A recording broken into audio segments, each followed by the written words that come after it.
Here's how your relationship is killing your manifestation. And I know this might sound a little bit counterintuitive, but your relationship is actually not the problem. So I've been lucky enough to travel all over the world. I've helped people make 4, 5, 6, all the way up to the 7-figure level, overcome trauma, and literally transform their lives. I received $125,000 in unexpected money. And I teach that in my 6-month program called Awaken. The link will be in the description. So relationships can be very powerful. So if we look at our own bodies, cells need to have some form of relationship in order to keep us alive. And in our reality, in my opinion, okay, it's just my opinion, we have become disorganized. We have become people that tend to avoid connection. And as a human race or human organism, we are working together, but we are actually working together indirectly. We're not working together as community, we're working together as our own selfish needs in order to go and move society forward. And this is one approach, and we can see it as working because of the economy and yada yada yada, but also there's consequences to the way that we are approaching success and the way that we function in our world. If we look at it like a family, our society is pretty much dysfunctional. Okay. And again, these are my opinions and my ego perspectives on reality as it is currently. And one of the reasons for this dysfunction is the mind, is the ego. And there's a book called The Fall by Steve Taylor, where he talks about how society was before we started identifying with the me and the I, right? We say, I am Gavin, right? Me, you hurt me, right? And they didn't have these words. And I can't remember what countries they are, but they don't even have the me and I, right? They just have we, right? So we are going to the shop. Even though one person is going to the shop, it's like we are going to the shop. There is no self, like I'm by myself. No, it's an organism all working together as a community. You see how that works? And so if I'm going to the shop, it's for the community. It's a we. So in a relationship, in a romantic relationship, there's this me concept, right? There's this me. What are you doing to me? How can you give to me, right? Me, me, me. And we created these narratives and stories about relationships. We created these narratives and stories about marriage. And we've fallen into the trap of not working together, but working as two separate entities coming together. You see, for you to be alive today, you was a single cell that duplicated over and over and over again to make up who you are today. Essentially, these cells are all working together to keep you alive right now. And when we're in a romantic relationship, it's like, okay, we're working differently from each other. We're not teammates anymore. It's me against you.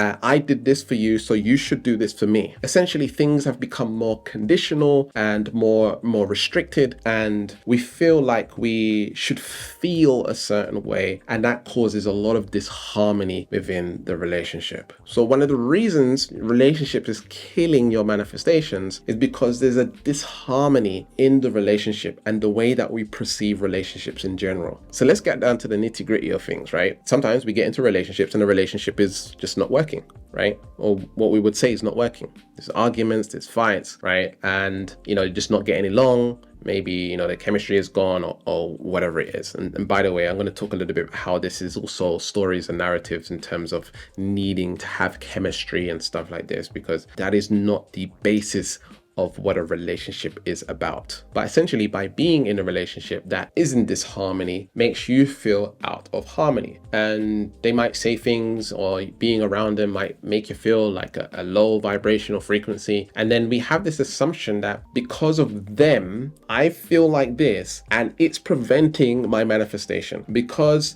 I'm with this person, I feel low, so this is why I'm experiencing these results. And I just want to be very blunt with you right now. This is not true. The fact that you believe in that is the reason you are experiencing those results. I've been in a toxic narcissistic relationship and manifested significant amounts of money and even traveling, and much, much more. I even manifested going to Thailand for 6 months completely free whilst being in this particular relationship. And I mean all costs taken care of, my living, my food, every single thing. Not only that, on top of that, I was taught how to build a business. I was being mentored. I manifested this being in a toxic relationship, being in a low vibrational state. And it happened because I didn't have the idea that she is causing me to feel low vibration, and so I'm not going to manifest my reality. By doing so, you are literally giving your power away to someone else, right? You're giving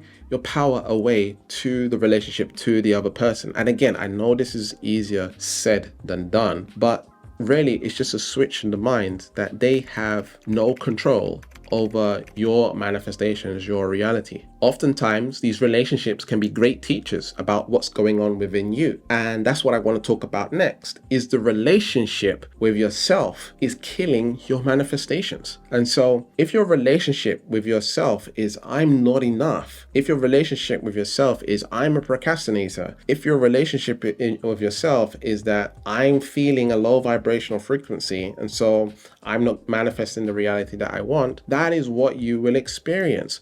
We have to realize that every single thought, every single emotion is a label, is a narrative, is a story that we tell ourselves, and none of it is true. Yes, we might be in a toxic relationship and that's what we're labeling it, and it doesn't feel good, but that is not going to prevent your manifestation. You are always manifesting every single second of every single day. It doesn't stop, it just is. So through your own lens of life, the way that you are perceiving reality and the things that you are seeing and experiencing, and the way in which you are experiencing them is because of the ego and the narratives and stories that you have inside of you. Whilst they might be true to the ego, whilst they might hurt, whilst they might be challenging, whilst they might make you feel low and like you want to get away and run away from the relationship itself has no power over your manifestation. So in relationships, the ego often wants that person to be different, right?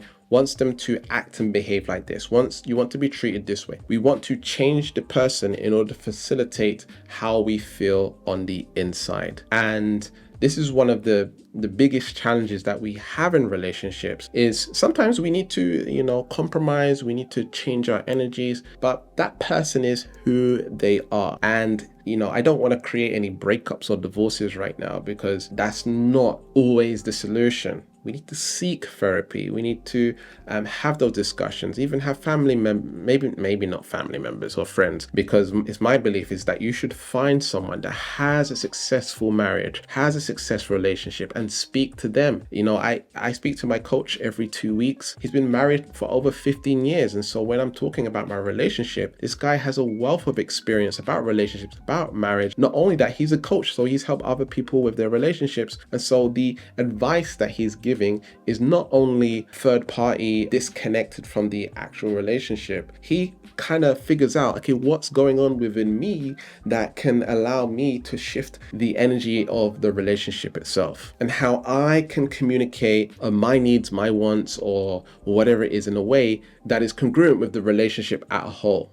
So again, I'm not trying to create any breakups and don't make any hasty decisions about what am I going to say next. But if you genuinely know, there's a knowing that you can feel in the heart solar plex area that you're not supposed to be with this person, then maybe that's the case. But oftentimes what I find when working with clients is they have parts of them that have been upset from the past, that have experienced certain things in past relationships. And when you heal those aspects of yourself, you no longer feel the same way about the existing relationship. You've completely shifted your paradigm and belief system about it, and the relationship steps back into harmony. And so whilst we might be watching this spiritual content, raising our vibration, feeling better about ourselves, thinking that when I get out of the relationship, I'm going to feel even better and much higher vibrational frequency. I'm going to manifest the reality that I want and I'm going to experience more happiness. This is all narratives and stories that we tell ourselves. We always think the grass is greener on the other side. And once we get there, we realize that there's other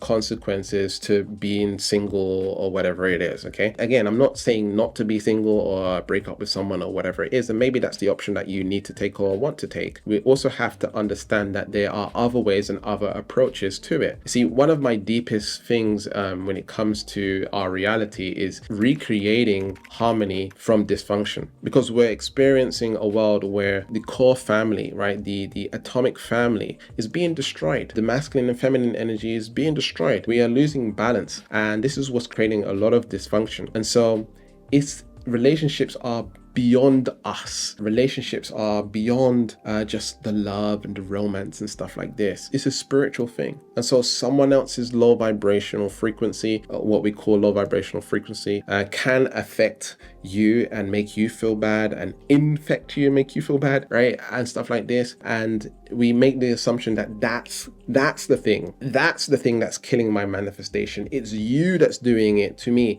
And when we point the finger, right, 3 fingers point back at us. So point your finger right now and you'll see that 3 fingers point back at you. And we've got to acknowledge that we need to take responsibility and accountability for our own energy. And if you feel like you can't do anything about it, it's just what you're experiencing, what you're feeling, maybe that's the direction that you need to go. But I can tell you, like, very, very deeply, that you have aspects and parts of yourself that are making you feel that way. And when you are able to connect with those parts of yourself and you're able to speak to them and you're able to give them what they need and what they want, you will feel better in your existing relationship. And again, there's sort of like a blueprint out there, this sort of like invisible blueprint on what a relationship should look like, how a man should act, how a woman should act, and all of these narratives and stories. And by following the blueprint of what we see on the television, what we see on the media and the relationships and the romance and the romantic movies and the novels and stuff like this, we create all of these stories about what it should be and what it should look like and how this person should act and how this person should treat me and what they should have and what they shouldn't have and yada, yada, yada. These are all stories and narratives,